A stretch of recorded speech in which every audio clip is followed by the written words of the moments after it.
Ассаламу алейкум, мира вам душе и вокруг себя. Спустился, как говорится, с гор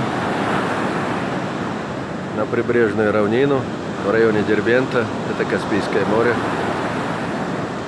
Непередаваемое ощущение после всех этих изломанных скал альпийских лугов зимнего периода, башен, замков, горцев с колоритными лицами и поведением.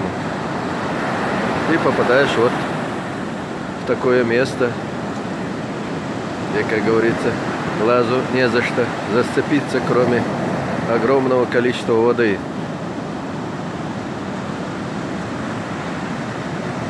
Вообще для сглаживания характера горцев их всегда нужно вывозить в степи и на море. Это умиротворяет. Я думаю, что можно даже сгладить некоторые углы характера, если долго это практиковать.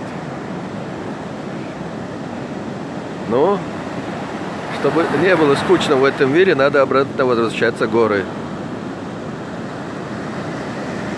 которые заставляют быть тебя упертым, неудобным, угловатым, вспыльчивым.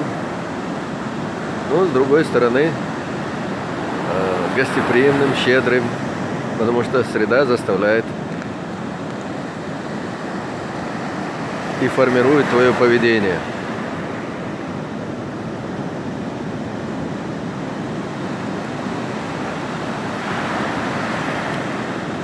В каждом месте природы география формирует характер народа и этноса.